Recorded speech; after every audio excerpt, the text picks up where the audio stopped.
Hi, thanks for watching. I'm Sarah.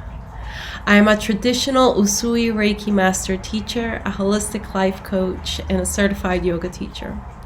In this video, I want to share with you what the process of awakening is like. It often starts with becoming aware of the voices in your head. You become aware that you are thinking. You become aware that some of the thoughts that you are having are just not serving you. You become aware that there's often conflicting thoughts in your head. Some say this and some say that, and oftentimes they're just creating confusion and questioning. You begin to question your relationships, your work, your path, what you're really supposed to be doing on this earth.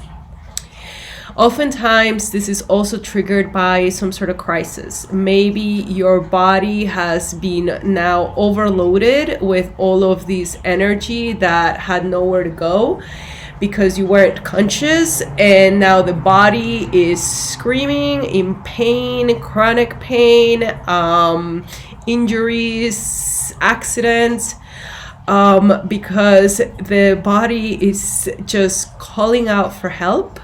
And that calling then makes you stop for a second and become conscious.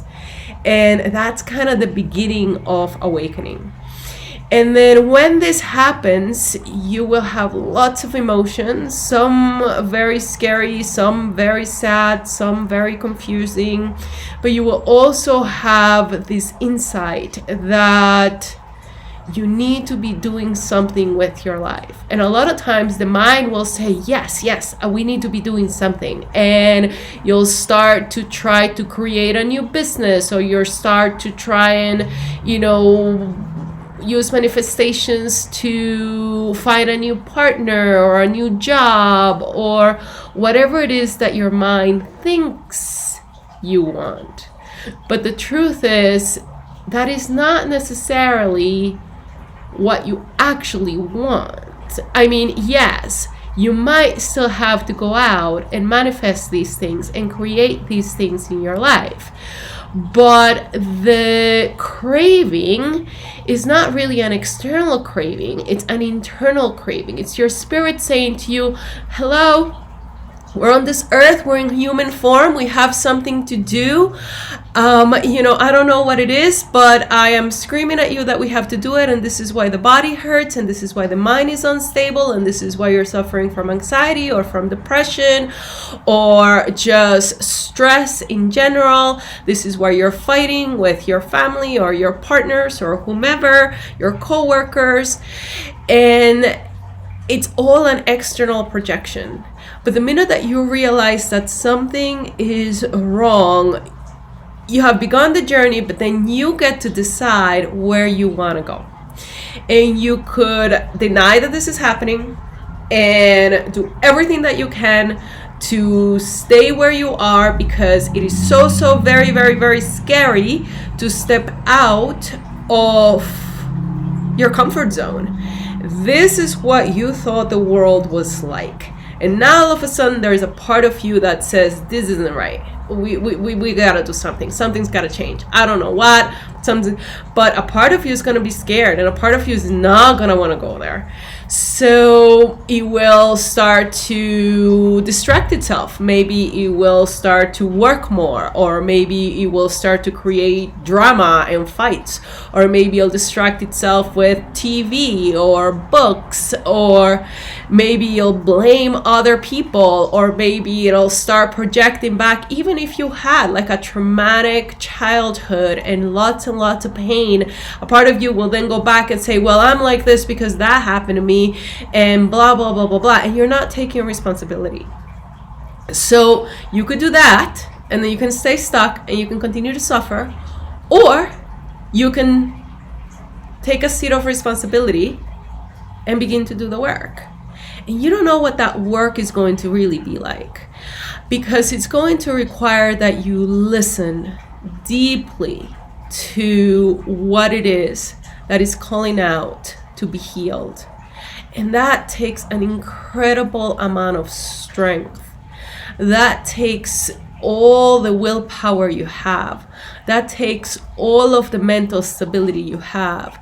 In order to really allow your system to feel the pain of whatever is trying to come up to healing, you have to surrender. You have to find humbleness. You have to trust in a higher power. You have to trust in yourself and your intuition. And that is going to go against all of your preconceived notions and very like ingrained patterns of how you thought things had to be. And so but now you're awake, and now you can't really deny. So it's gonna take you double the energy to try and go back to deny, or you can surrender and say, okay, how do I do this? Because something obviously isn't working, and you have to shift, and you have to change, and you have to do something different than you're doing right now. And that's because this part of you knows that you are on this earth to heal and to improve spiritually. You see, we all come here with a mission and a vision. We all come here with a task at hand as of what our spirits want to accomplish. And based on that spiritual goal, you manifest everything in your life. You know, they say you pick your pattern, your parents. Yes, you literally do pick your parents, because the family that you are born into is based on your spiritual vibration. So if you are a light spirit and you're close to the energy of light and love, and you've lived like that for many lifetimes, then you are likely to be born in a family that nurtures you and nurtures that part of yourself and keeps you at that vibration. On the other hand, if you are born into a very difficult and dark situation and you had a lot of suffering, well, then that means that your spirit has some work to do. And so the first step towards real spiritual adulthood is to take responsibility and not blame anybody but yourself. It's just not helpful if you are busy trying to say that you are the way you are because of where you were born and the circumstances and what was done to you and what happened and blah, blah, blah. It's not putting you in a seat of responsibility. And so if you're ready to listen to that part of you that wants to awaken and heal, and if you are ready to take responsibility for choosing who you want to become, then now you have an entire world of possibilities that it's available to you. Now you can begin to create new paths and new mental patterns and perceptions of, you know, who you are and what the world is like and what you're here to do. And yeah, that's going to be a little earth-shattering, because it's going to shake the foundations of everything that you thought you were supposed to be doing. Because we live in a society that says you're supposed to grow up and have a happy childhood, and if you didn't, well, no, that's now your first reason for being miserable and doing whatever it is that you choose to do. And then after you grow up, you're supposed to go to college and get a degree and get a good job and then put in so many years and save for retirement and have a family and buy a couple of nice cars and maybe a vacation house and etc., etc. And then at some point, a part of your system goes, wait, but I've been there, done that. I have all of it. Why is it that I'm still unfulfilled? Why is it that I still stressed and anxious and upset and that I can't get myself to do the things that I wish I could do? That's because energetically nothing has really changed. Maybe you understand what it is that you're supposed to be doing. Maybe even this conversation and this watching this video makes you like awaken and see what it is that you're supposed to be doing. But from being there to taking action are two completely different things. You know, a lot of times people think that spiritual awakening are these just out-of-body experiences of bliss and enlightenment where you merge with the divine and you surrender completely, and you feel this incredible amount of love and light that fill you up and overflow. And that is one of the things that happens as you go on this spiritual journey. And it's a beautiful thing, and it's a beautiful experience. It is so much love that you literally want to go down on your knees and bow to this greater divine force. But just because you have had some experiences like that, or just because you haven't, doesn't really mean that you are or are not awake. The way that you measure success in spiritual awakening is in how you live your life, is how you wake up every morning and do what you have to do, and do your work with integrity, and treat all of your relationships with respect, and how committed you are to yourself and your own spiritual growth and improvement. That's how you measure spirituality for real. And so what happens in the society is that we have the wrong perception of success, the wrong perception of what happiness is supposed to be. We are looking for it externally, and we're never going to find it there. And then people are looking for it internally, but they're looking for it internally in the wrong way. They're either looking for it internally to change their mind so that they can go then and create more stuff, or they're looking at it internally without actually taking responsibility. They just get stuck in the pain, and maybe they have a dream or a vision of what they wish things were like, but they're not actually going deep and doing the work that needs to be done to become whomever they choose to become. The good news is, as human beings, that is the most beautiful thing of being a human being, that the minute that you decide that you want to change and you want to become something different, and you start to work towards it, then that is who you become. And then a few years later, you'll look back and you will be so filled with gratitude for who you have become.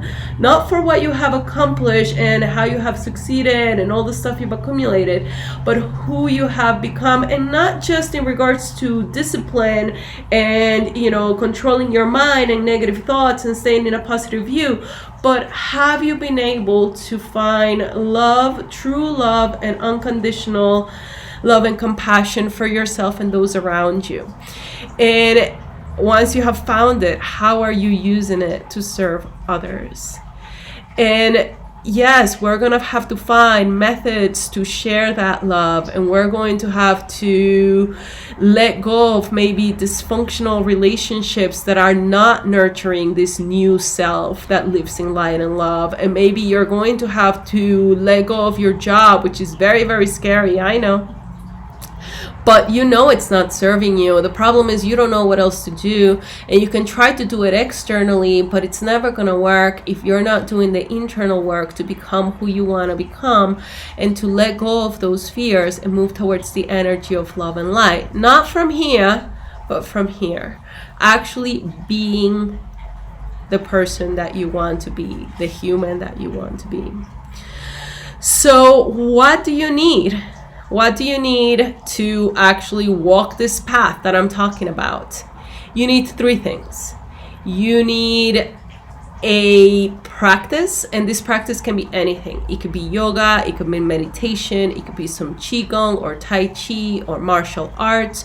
For some of us, it might be religion and God and our church or our synagogue, or whatever it is that it is for you. For some of us, it's studying and reading books and spiritual books that help us to stay connected to the right vibration.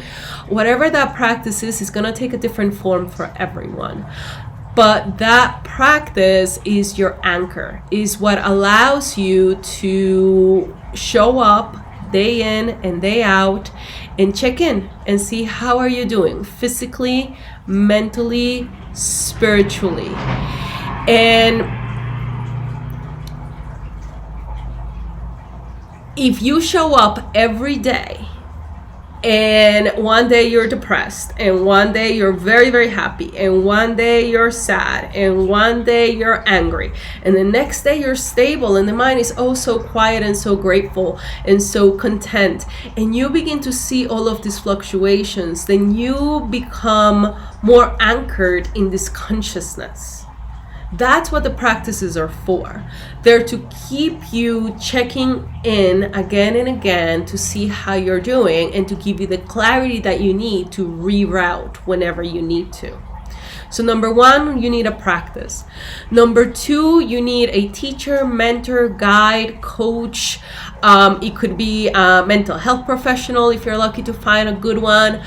It could be your priest or someone in your synagogue, your rabbi, whoever it is that you can go to and present yourself completely with all your fears and your shames and your doubts and your hopes and dreams, like someone who could actually see you and be a neutral, like just mirror for you to see yourself, and to give you guidance in whatever it is that you might need guidance with, because oftentimes it's just the problem working on the problem, and you're in your own bubble, so you literally cannot see past your own nose.